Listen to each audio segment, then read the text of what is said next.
नमस्कार साथियों, मेरा नाम है कृष्णा लोधियार और आज के इस इन्फॉर्मेटिव वीडियो में आपका बहुत बहुत स्वागत है। जहां हमारा डेली न्यूज एनालिसिस का खास वीडियो रोज सुबह 6 बजे आपको हमारे इस यूट्यूब चैनल पर देखने को मिलता है, जहां पर हम इंश्योरेंस और इन्वेस्टमेंट इंडस्ट्री के सारे अपडेट आप तक लेके आते हैं बहुत ही आसान देसी स्टाइल में।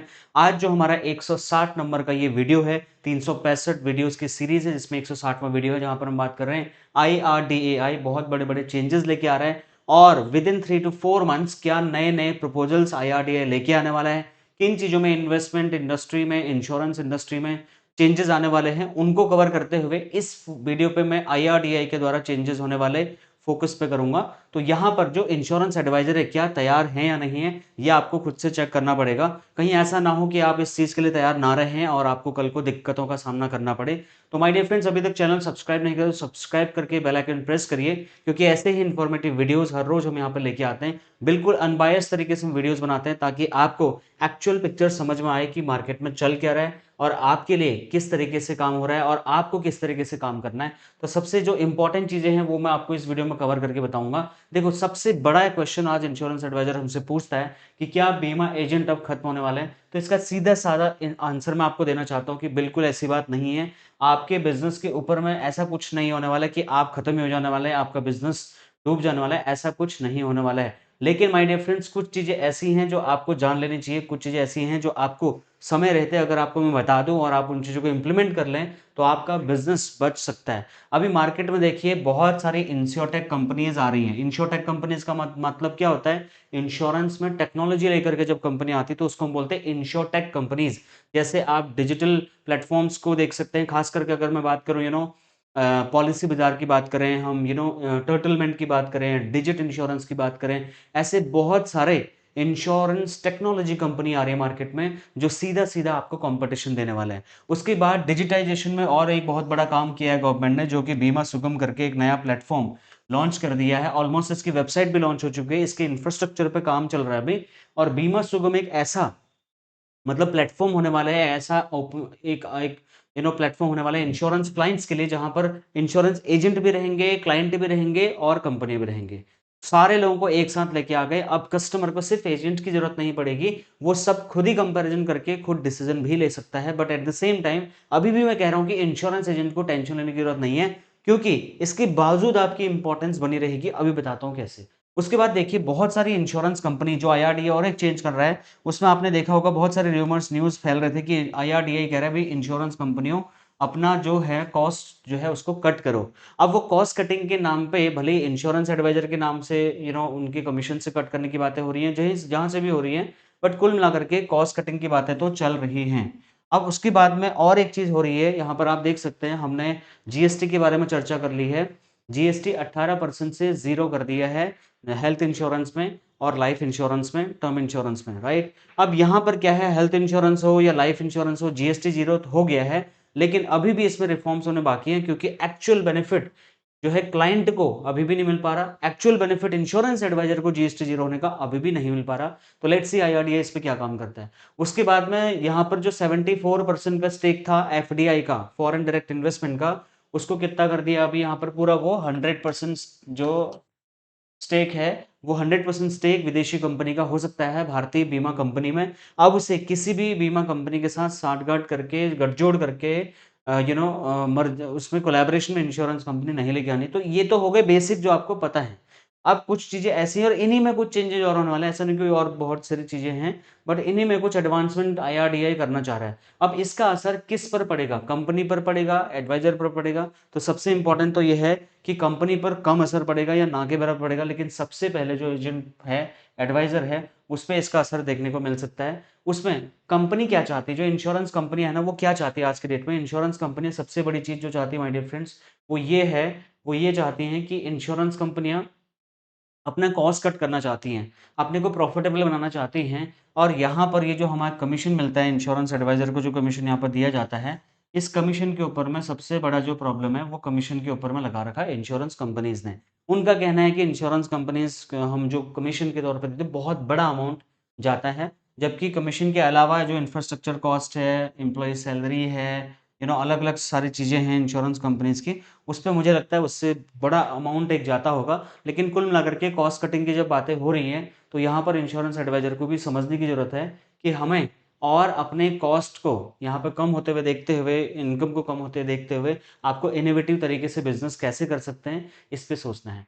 अब देखो कंपनियाँ, आप आज की डेट में कंपनी क्या प्लान कर रही है, मैं वो अभी आपको बताता हूँ। सारा का सारा चीज़ जो इमर्जिंग टेक्नोलॉजीज़ है ना इंश्योरेंस में, उस चीज़ को लेके आने के बारे में प्लानिंग चल रही है। ध्यान से समझिएगा, ऑटोमेटेड प्रोसेसिंग हो रही है। अगर पॉलिसी बेचनी है तो इंश्योरेंस कंपनी ऑटोमेटिक करना चाहती है सारा मामला। मतलब इंश्योरेंस एडवाइजर को बाईपास करना चाहती है most of the insurance companies, और मशीन लर्निंग, डेटा साइंस के माध्यम से कंपनीज़ खुद ही आइडिया लगा लेंगी कि किसको बीमा की ज़रूरत है, किसको नहीं है। प्रेडिक्टिव एनालिटिकल कॉन्सेप्ट के माध्यम से आर्टिफिशियल इंटेलिजेंस को लेके आया जा रहा है। डिजिटल डॉक्यूमेंटेशन हो रहा है, फिजिकल डॉक्यूमेंटेशन खत्म करने की बात हो रही है। फील्ड में मैनेजमेंट जो होता है, जो फील्ड एडवाइजर जाता है, उसको भी मैनेज करने की कोशिश करें टेक्नोलॉजी से। ड्रोन के माध्यम से पॉलिसी के क्लेम्स को डिस्ट्रीब्यूट करने की कोशिश हो रही है, उनके बारे में बातचीत चल रही है, टेक्नोलॉजी पे काम चल रहा है। एआई के थ्रू ऑटोमोबाइल इंश्योरेंस के माध्यम से, एआई के माध्यम से उसको कवर करने की बात हो रही है।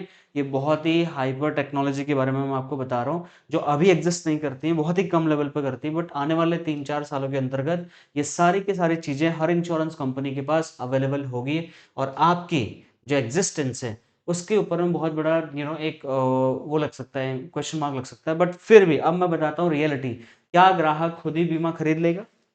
सबसे बड़ा सवाल ये है, और आपके लिए तसल्ली वाली बात ये है माय डियर फ्रेंड्स, ये जो बड़ी न्यूज़ मैं आपको बता रहा हूँ उसमें सबसे बड़ी न्यूज़ तो ये है कि 90% ऑफ द टाइम, रिपोर्ट उठा के देख लीजिए, जब इंश्योरेंस कस्टमर पॉलिसी लेने जाता है तो 90% केसेस में वो पॉलिसी क्या करता है, नहीं लेता है।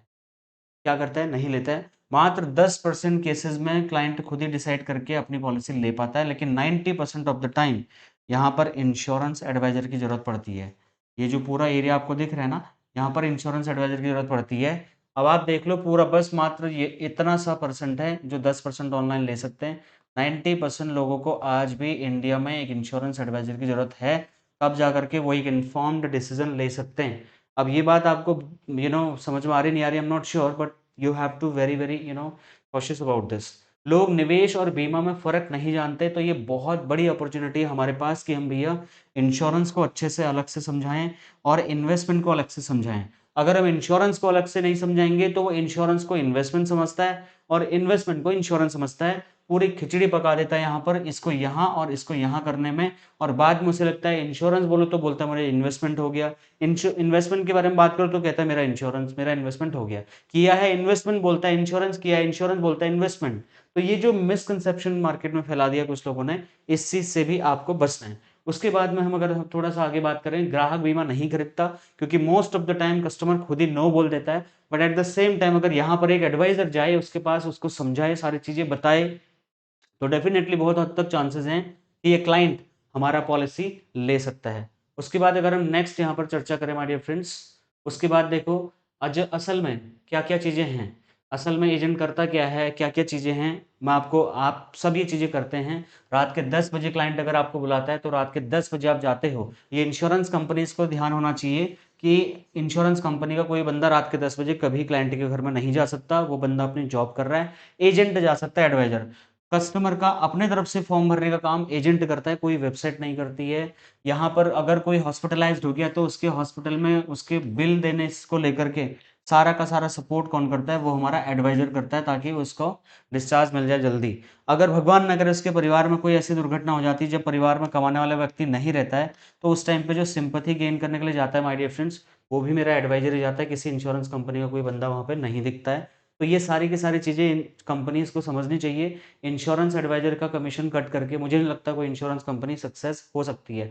अब डिजिटल प्लेटफॉर्म की सच्चाई ये है दोस्तों, यहाँ पर बेचना आसान है, लोगों को बातें बताना बहुत आसान है, लेकिन माय डियर फ्रेंड्स असली कहानी तब आती है जब इंश्योरेंस का क्लेम जो है रिजेक्ट हो जाता है, और यहाँ पर हमारी ज़रूरत होती है एक इंश्योरेंस एडवाइजर की, और वो है आप। इसलिए आपको टेंशन लेने की जरूरत नहीं है। आज नहीं तो कल इंश्योरेंस कंपनी के बाद बहुत जल्दी समझ में आ जाएगी कि यहाँ पर आपकी ज़रूरत सबसे ज़्यादा इंपॉर्टेंट है। ग्राहक कंपनी को नहीं, एजेंट को देख करके बात करता है, एजेंट को देख करके वो करता है। वो कंपनी को फ़ोन नहीं करता, वो अपने एजेंट को फ़ोन करता है, क्योंकि वो एजेंट पर ट्रस्ट करता है। तो डिजिटल प्लेटफॉर्म पर आप ब्रांडिंग करिए, बट बीमा बेचने का काम एक टाइम बाद ही हो सकता है। अगर एजेंट कमज़ोर हुआ तो फिर क्या चीज़ें हो सकती हैं, देखिए इंश्योरेंस में मिस सेलिंग का केस बहुत ज़्यादा देखने को मिलेगा, क्योंकि जब असली एडवाइजर ही गायब हो गया तो फिर समझाने वाला उल्टा पुल्टा समझाएगा और मिस सेलिंग के केसेस बढ़ जाएंगे और बहुत सारे cases insurance policies claim reject होंगे क्योंकि गलत गलत पॉलिसीज बेच देंगे कई लोग। उसके बाद में यूलिप पॉलिसीज और term insurance policies, life insurance, health insurance का डिफरेंस खत्म हो सकता है क्योंकि मिस सेलिंग में ये सबसे बड़ा रिस्क होता है। उसके बाद में इंश्योरेंस में जो मिस सेलिंग हो रही है इसको रोकने के लिए बहुत मुश्किल हो जाएगा क्योंकि बहुत बड़े लेवल पे ऑलरेडी फैल चुका है। अब यहाँ पर क्या है कि कंपनी और इंश्योरेंस एडवाइजर का रिश्ता क्या है, मैं कि हर किसी कंपनी को टारगेट नहीं कर रहा। देखो इंश्योरेंस कंपनी ना प्रोडक्ट बनाती है, ये सारे प्रोडक्ट हैं, टर्म, लाइफ, हेल्थ, जनरल जो भी हैं। लेकिन एक इंश्योरेंस एडवाइजर क्या करता है, वो रिश्ते बनाता है। भाई प्रोडक्ट आपकी कंपनी बना देगी लेकिन रिश्ता बनाएगा मेरा एडवाइजर, रिश्ता बनाएगा एजेंट। तो इसलिए कंपनी को ये बात समझनी चाहिए और जो भी सच्चाई है, सच्चाई बिल्कुल यही है। ये कंपनी है, ये ऐप है, ये वेबसाइट है, ये रिश्ते नहीं बनाते हैं, ये सिर्फ डेटा देते हैं और अपनी पॉलिसी प्रपोज कर सकते हैं। रिलेशन बनाने का काम, अब देखिए यहाँ पर जब हमारा प्रोस्पेक्ट गायब हो जाए, प्रोस्पेक्ट हमारा परिवार में जो कमाने वाला व्यक्ति है अगर वो ना रहे तो उस कंडीशन में क्या होगा। ठीक है, ये जो इसकी बच्ची है, इसने इसका हाथ पकड़ा हुआ है, ये जो बच्ची है यहाँ पे इसकी जो वाइफ है ये, ठीक है। अब बताओ, अब अगर हमारा प्रोस्पेक्ट ही यहाँ से गायब हो गया, ये वो है ही नहीं इस दुनिया में, तो उसके परिवार को कितनी ज़्यादा ज़रूरत पड़ेगी क्लेम की। तो वो सारी चीज़ें ये बहुत कम बार आपको सपोर्ट कर पाएंगे। मोस्ट ऑफ द टाइम अगर कोई हेल्प करेगा तो वो करता है हमारा एडवाइज़र।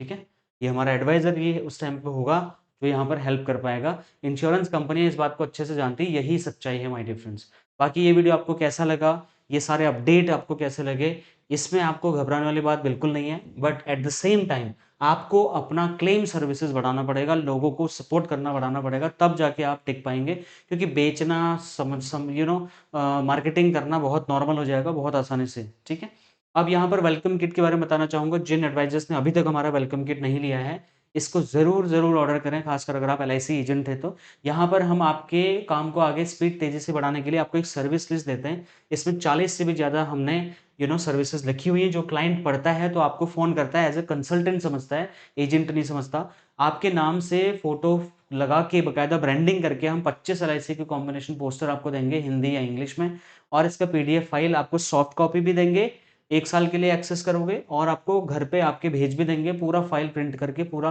1000 रुपये की फाइल अलग से बना के भेज देंगे आपके लिए। और पॉलिसी बेचने से पहले क्या क्या फॉर्म्स आप भर सकते हैं, पॉलिसी बेचने के बाद कौन से फॉर्म भरते हैं, सारे के सारे डॉक्यूमेंट हम आपको भेजेंगे। और ये वीडियो आपको कैसा लगा इसका कमेंट करके जरूर बताना। अगर पिछली वीडियो आपने नहीं देखी है जहां पर मैं NMP जो national monetisation policy government of India ने लॉन्च किया है, उसके बारे में बहुत ही शॉकिंग चीजें मैंने बताई, अगर नहीं देखा जरूर देखना, क्योंकि नॉलेज इज द पावर। और RBI ने डार्क पैटर्न्स को, बैंक को कैसे वो किया हुआ है, पकड़ा है, और बैंकों को बोला इसको सीधा सीधा बंद करिए। इस पर अगर आपने नहीं देखा, it was a very good news for you. If you have not watch it, ये कल का वीडियो था, देखिए। बाकी आज के वीडियो पर अगर आपका कोई क्वेश्चन, फीडबैक, सजेशन या कोई कंप्लेन है तो आप मुझे जरूर बताइए। मैं मिलता हूँ नेक्स्ट एक्साइटिंग सी वीडियो में। Thank you so much for watching, bye.